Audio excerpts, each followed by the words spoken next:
সালামু আলাইকুম। এই মুহূর্তে ধানমন্ডি ৩২ নম্বরে ব্যাপক ভাঙচুর চলছে, সেই দৃশ্য ইতিমধ্যেই আপনারা দেখেছেন। আর এই ঘটনার প্রেক্ষাপটের পিছনে আরেকটা ঘটনা আছে। তবে এই ঘটনা দেখে আমার কাছে মনে হয়েছে যে মানুষ সময়ের কাছে ঋণী হয়ে যায়। যেমন ধরেন আজকে ছাত্রদের হাতে এই মুহূর্তে ক্ষমতা আছে, তারা তাদের ক্ষমতার প্রয়োগ করছে। আওয়ামী লীগের কাছে একসময় ক্ষমতা ছিল, তারা তাদের ক্ষমতার প্রয়োগ করেছে। আওয়ামী লীগ যতটুকু অন্যায় করছে সেটা সাজা তারা পাচ্ছে। আবার আজকে যা হচ্ছে হয়তোবা সময় কখনো সেটা রিটার্ন করে দিবে, কারণ বাংলাদেশের ইতিহাসে এটা খুবই কমন একটা ফ্যাক্ট। আর একটা মেসেজ সবার জন্য ক্রিয়েট হচ্ছে যে তুমি যা করবা তোমার জন্য সেই পরিণতি একটা সময় ফিরে আসবে।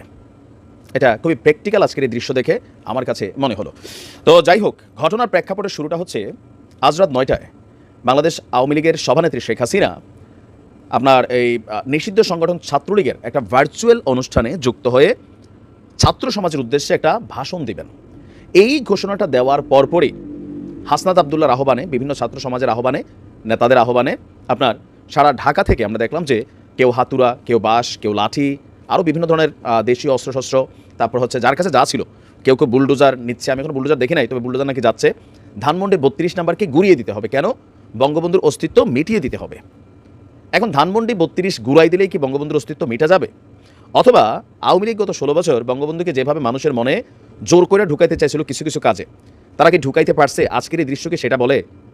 জামাত সম্পর্কে আওয়ামী লীগ যে পরিমাণ শক্ত অবস্থানে ছিল, বিএনপি সম্পর্কে, জিয়াউর রহমান সম্পর্কে, খালেদা জিয়া সম্পর্কে যেরকম প্রচার অপপ্রচার ছিল, তাতে কি মানুষের মনে জিয়া পরিবার বা বিএনপি অথবা জামাতের প্রতি মানুষের নেগেটিভিটি আসে না? আজকে দৃশ্য তো তাই সাক্ষী দিচ্ছে। তার মানে ধানমন্ডি ৩২ একটা স্মৃতি এখন এটাকে বিলীন করে দিলে, ভাঙচুর করলে, অলরেডি আগুন টাগুন দেওয়া হয়েছে, ভাঙচুর চলতেছে। তো সেখান থেকে আসলে কি ধরেন যারা বঙ্গবন্ধুর কি বলা হয় যে ফ্যান ফলোয়ার আছেন অথবা তাকে যারা শ্রদ্ধা করেন, তাদের অন্তর থেকে আসলে বঙ্গবন্ধুর সরানো সম্ভব না। এটা হচ্ছে প্র্যাকটিক্যাল। যাই হোক, এখন কেন ছাত্ররা আসলে হঠাৎ করে এই সিদ্ধান্ত নিল মাত্র কয়েক ঘন্টার ব্যবধানে? মেইন রিজন হচ্ছে যে রাত ৯টায় ছাত্র সমাজের উদ্দেশ্যে শেখ হাসিনা যে ভাষণ দিচ্ছেন, আমি জানি না, আমি যখন ভিডিও রেকর্ড করছি এখনও রাত ৯টা বাজে না, তো এই ভাষণকে কেন্দ্র করেই হুট করে একটা মিটিং থেকে হুট করে একটা ডাক, তারপর আমরা দেখলাম হাজার হাজার ছাত্র জনতা রাজপথে, যার যার হাতে যা যা আছে তাই নিয়ে বঙ্গবন্ধুর সেই ঐতিহাসিক স্মৃতি বিজড়িত বাড়ি, সেটাকে ভাঙচুরের মধ্যে তারা তাদের উল্লাস প্রকাশ করছে। এখন তাদের উল্লাস আসলে কতটা যৌক্তিক, কতটা অযৌক্তিক, সেটা ওই যে বললাম সময়ের কাছে আমরা তুলে রাখলাম। কারণ একসময় আওয়ামী লীগের বিভিন্ন কর্মকাণ্ড নিয়ে আমরা সমালোচনা করেছি যে এটা কতটুকু সঠিক, এটার জন্য ভাই তোমাকে ভুগতে হবে। তখন আওয়ামী লীগ মনে করতো ভাই তুমি এগুলো কেন বলো, তুমি তো ভাই ক্ষমতার বিপরীতে কথা বলতেছ। বাট আজকে নিশ্চয়ই আমাদের মতন যারা আওয়ামী লীগকে সচেতন করতাম, ওয়ার্নিং করতাম যে anything excess is very bad, এটা আপনার উপর ফিরে আসবেই, আজকে সেই দিনটা আসতেছে। আবার আজকের ছাত্ররা তারা যেটা করতেছে অন্যায় না সঠিক, সেইটাও কোনো এক সময় তাদের জন্য আসবে। আবার এই জাতি আমরা হয়তো আবার কোনো দিন কোনো আরেকটা দৃশ্যপট দেখতে পাবো, ভালোও হইতে পারে, খারাপও হইতে পারে, সেটা সময়ের ঋণ পরিশোধ করবে।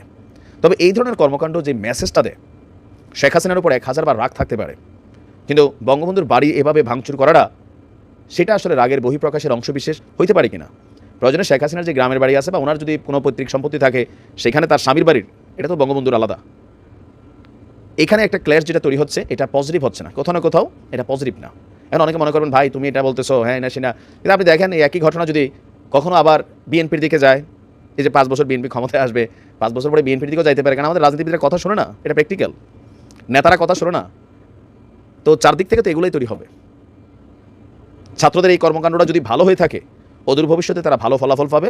আর যদি খারাপ হয়ে থাকে, আজকের দিনে যা ঘটছে এটা রিটার্ন হবে আরও খারাপভাবে। নিশ্চয়ই আওয়ামী লীগ বিষয়গুলোকে দেখছে, অনেকে হয়তো মুখ ফুটে এখন কথা বলবে না, চুপচাপ থাকবে, সময়ের অপেক্ষায় থাকবে। তো যাই করেন, মোট কথা একটাই ভাই, দেখেন আমরা সাধারণ মানুষ, আমরা কথা বলি, আমরা রাজনীতি নিয়ে এখনও নিজেদের পরিবার থেকে কেউ এমপি মন্ত্রী বানানোর পরিকল্পনা নাই, আর এগুলোর মধ্যে কানেক্টিভিটি তো ওইভাবে যাওয়ার পরিকল্পনা। শুধু এতটুকু বলি যে যা করবেন ভাইবা চিন্তা করবেন। মানুষের হাতে যখন ক্ষমতা থাকে, সে তার ভাবার যেই সেলটা, এটা আসলে থাইমা যায়।